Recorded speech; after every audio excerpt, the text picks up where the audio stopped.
Everyone was really excited as my daughter Marissa's wedding rehearsal dinner got going.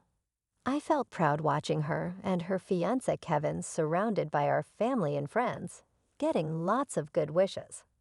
But then something unexpected happened. Marissa spoke up, asking for everyone's attention. The room went quiet. My husband Ron and I looked at each other, confused. Marissa raised her glass. "I want to talk about something important," she said, looking right at me. "Elise, you might think of yourself as my stepmother, but to me, you're just someone I don't want in my life." The guests were shocked, and Ron looked really pale.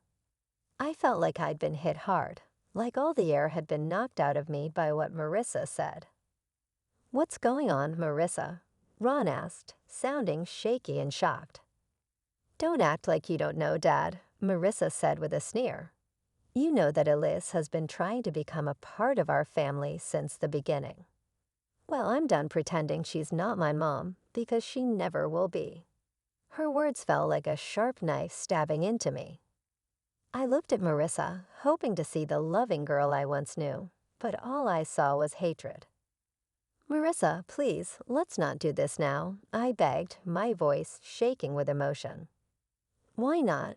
She snapped back. "This is my day, and I'll say whatever I want." Ron clenched his fists, trying to stay calm. "That's enough," he said firmly. "We're leaving."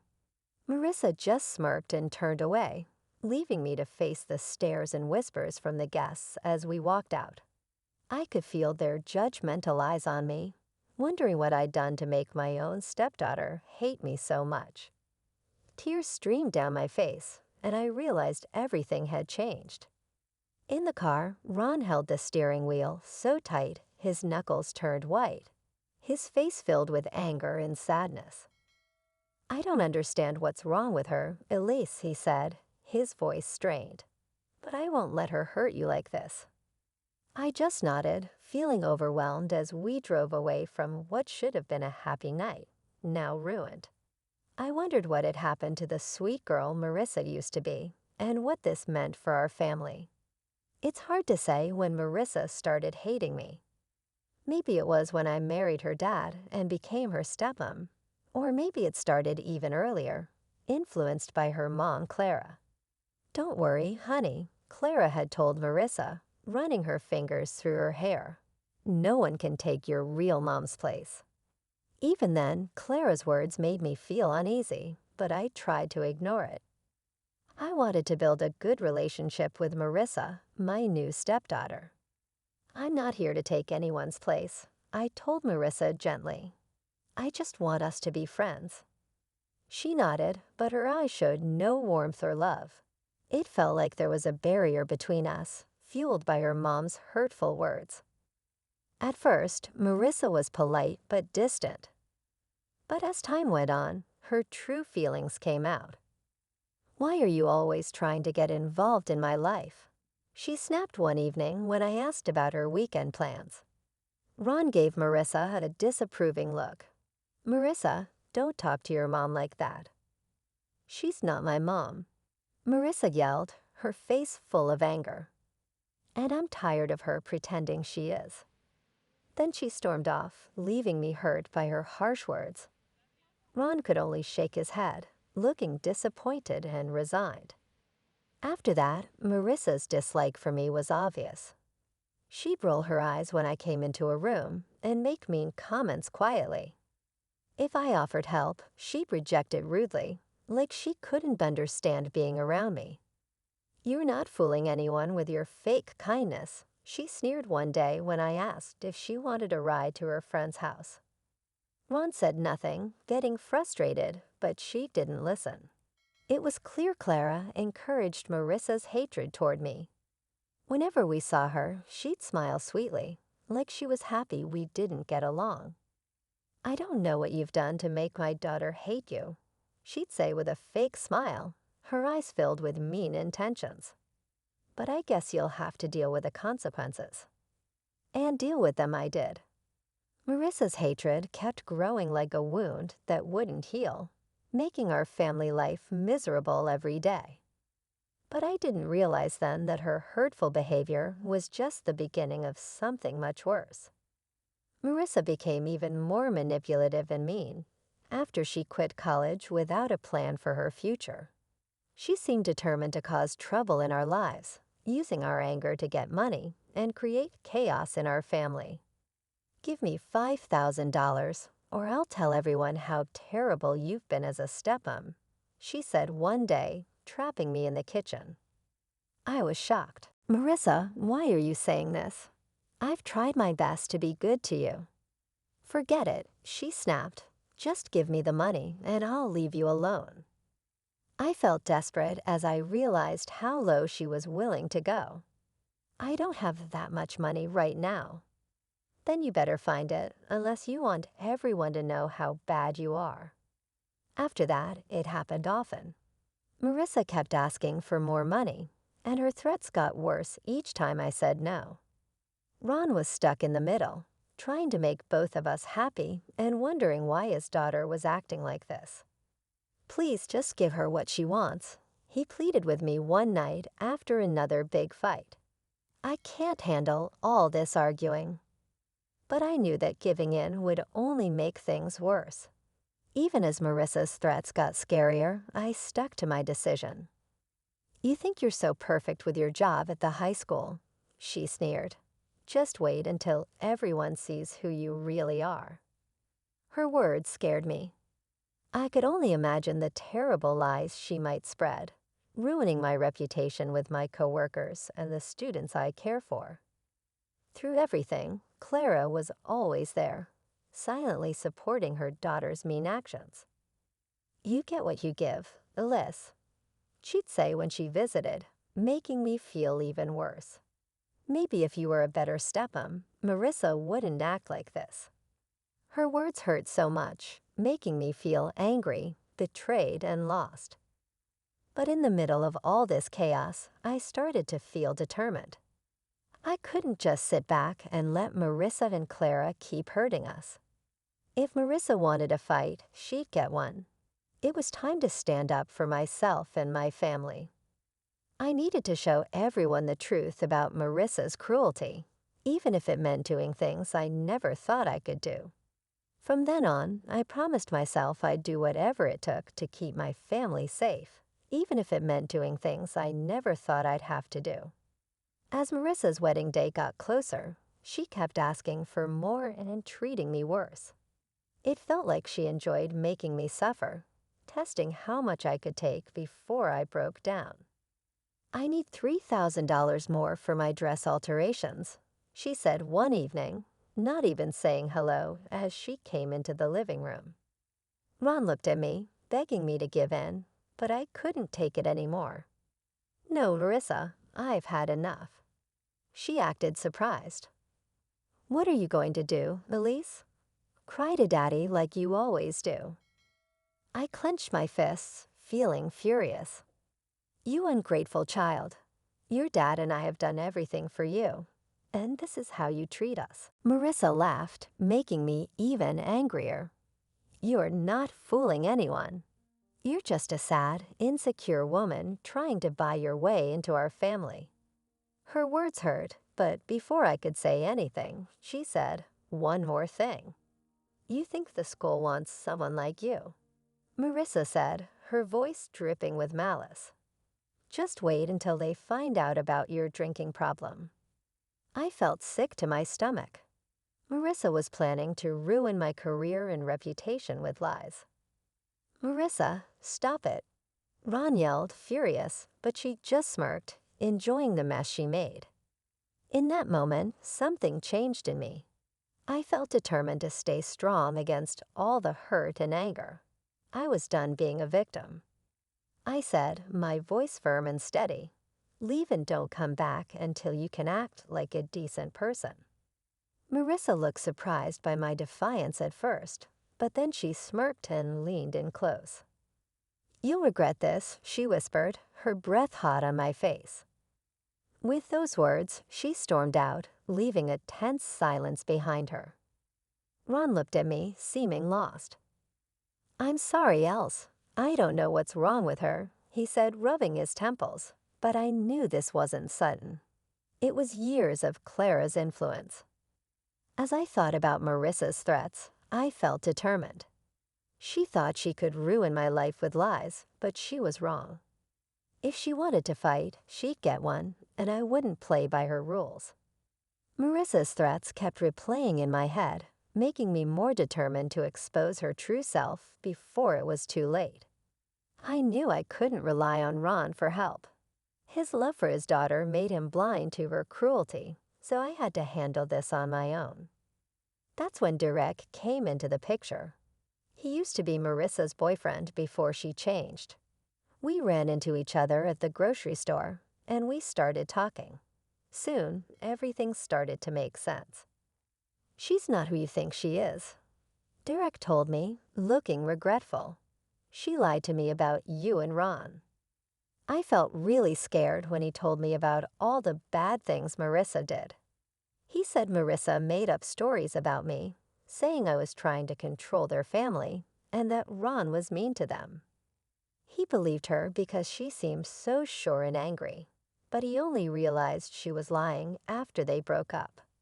As he talked, I started to see how sneaky Marissa really was. She made up lots of lies to make everyone think badly of me. Her mom, Clara, was the one behind it all, like she was controlling everything behind the scenes. Derek told me that Marissa's mom had been poisoning Marissa's thoughts about me from the very beginning. I realized, feeling sick to my stomach, she'd been putting all these twisted ideas in her head, like I was trying to replace her mom. Everything suddenly made sense. I had been the target of their mean plan all along, made out to be the bad person in their story. But Derek didn't stop there. He said Marissa was getting married for the wrong reasons, not because she loved Kevin, but because she wanted his money and status. "Marissa doesn't really care about Kevin," Derek said with a laugh. "She's just using him to get what she wants. When she's got what she needs, she'll leave him and find someone else." His words shook me to my core. I had always had a feeling that Marissa didn't truly care, but hearing it so plainly was hard to take. After Derek left, my head was spinning with everything he'd said. I had been letting Marissa and her mom control everything for too long, but now, armed with the truth, I knew I had to do something. It was time to stand up to them, to show everyone what was really going on. No more pretending to be the victim. No more being scared of their lies. I was ready to fight back. On the day of Marissa's wedding, the air was tense as I watched her get ready, but I was determined. This was the day I would reveal the truth. "You look so pretty, my dear," Clara said sweetly, fixing Marissa's veil with a smile. Just like a princess on her big day, Marissa glowed with happiness, soaking up her mother's praise like a flower soaking up sunlight. But it made me feel uneasy. "Yes, it's like a fairy tale," I remarked, unable to hold back, "with a handsome prince and a mean stepmother." Clara's eyes narrowed, but Marissa just laughed, not seeming to understand or care about what I meant. "Speaking of mean stepmothers," she said calmly, "I'm surprised you came at all after how you've been treating me. I thought you might skip the whole thing." I let out a bitter laugh. Oh, believe me, I thought about it, but I couldn't miss this moment. Before Marissa could say anything, Ron poked his head into the room with a forced smile. "Everything okay here?" he asked. "Just fine, Dad," Marissa replied sweetly. Alice and I were just chatting. Her tongue dripped with sarcasm, but Ron ignored it. "Well, it's almost time. You ready?" Marissa nodded eagerly, ready to make her entrance. As the music started and the doors opened, I took a deep breath, getting ready for what I had to do. The ceremony went by quickly, with vows that felt empty and fake. But when it came time for Kevin and Marissa to kiss, I knew I had to speak up. "Wait," I shouted, my voice echoing in the quiet chapel. "This wedding can't happen." Everyone gasped and looked at me. Marissa's face turned red with anger. her fists clenched. "What's going on?" she spat, furious.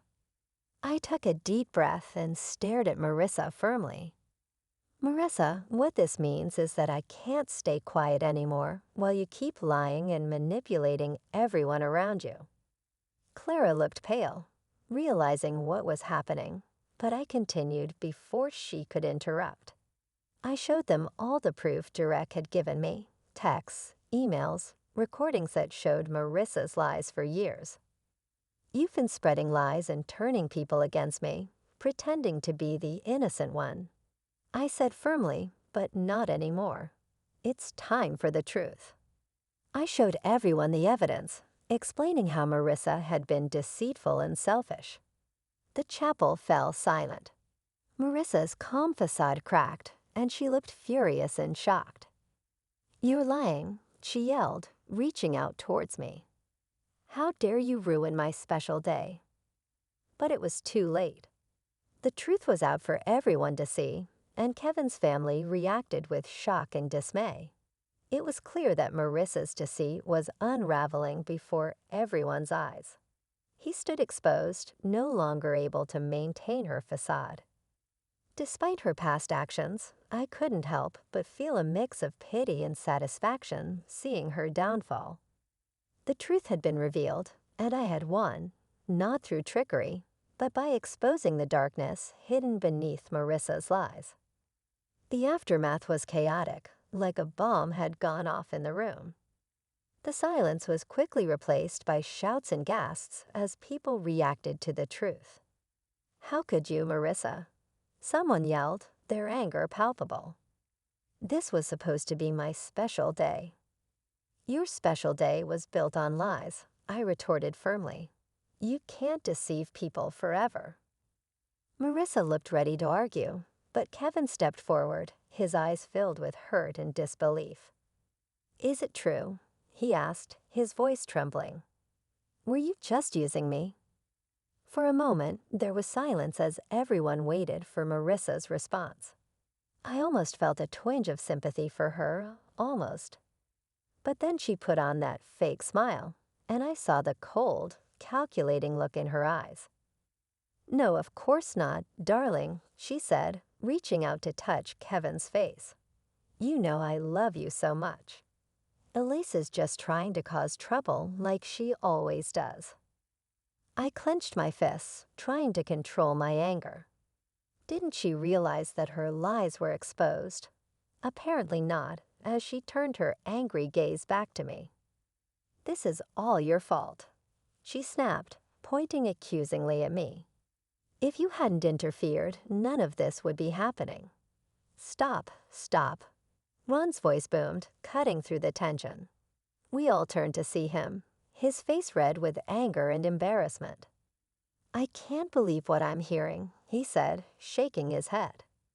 "My own daughter lying and manipulating everyone for her own selfish reasons." Marissa was silent, unable to respond. For once, she seemed speechless in the face of her father's disappointment. "I don't even recognize you anymore," Ron said, his voice heavy with sadness. "The girl I raised, the one who was kind and loving, she's gone, isn't she?" A heavy silence filled the room as we all absorbed the weight of Ron's words. It wasn't just Marissa who felt the impact, but Clara too. They exchanged a tense look, a silent struggle passing between them. Finally, Clara broke the silence. "Well," she demanded, her eyes fixed on her daughter. "Aren't you going to speak up? Defend yourself?" But Marissa stayed silent, defeated. She looked smaller than ever, a mere shadow of the manipulative person she had become. Clara snorted in disgust and stormed out, leaving a shocked silence behind her. Kevin's family followed, their faces showing everything from pity to disgust. And just like that, it was all over. Marissa's big plan had fallen apart, leaving her dreams shattered as Kevin left, looking devastated. I felt sorry for him. He was just another victim of Marissa's games. But any sympathy I had was quickly replaced by a sense of satisfaction. The truth was out, and Marissa had brought it all on herself. There would be no more lies or manipulation, only the consequences of her actions. In the days after the failed wedding, chaos erupted as news of Marissa's lies spread rapidly. She found herself shunned by the very community she'd once hoped to impress. I'll never forget the sight of her at her mother's door, begging for help after her plans fell apart. "Please, Mom," she cried, tears in her eyes. "I need your help. I have nowhere else to go." But Clara looked at her with a mix of disgust and pity. "Help you?" she scoffed. "After what you've done? After embarrassing our family?" Marissa flinched as if she had been slapped. But you're my mom. You're supposed to support me no matter what." "Support you?" Clara shook her head sadly. "You don't understand, do you? There's no support left. You've pushed away everyone who cared about you with your selfishness and lies." Her words hit Marissa hard, like a punch to the gut. I could see the realization dawn on her face, the weight of her loneliness settling in. You don't mean that," Marissa whispered, her hand shaking as she reached out. But Clara stepped away, her face now cold and distant. "I don't recognize you anymore," she said firmly. "The daughter I knew wouldn't have done what you did. You made your choices, Marissa. Now you have to face the consequences." With those final words, Clara turned and walked back inside, leaving Marissa alone on the doorstep, utterly broken. In the weeks that followed, I saw Marissa's once proud demeanor crumble under the weight of her own actions. The places she used to frequent, fancy bars and high-end stores, now treated her with scorn. Whispers followed her wherever she went. Even her friends deserted her, not wanting to be linked with her disgrace. Through it all, Ron and I stayed strong, our bond growing stronger as Marissa's world fell apart. "I'm sorry it had to end like this," Ron said quietly one evening as we watched Marissa walk by, looking defeated. "But you were right. She did this to herself." I didn't say anything, just squeezed his hand gently. Words felt insufficient in the face of such a painful situation. As things settled down and our community began to recover from Marissa's lies, Ron and I received an outpouring of support and gratitude.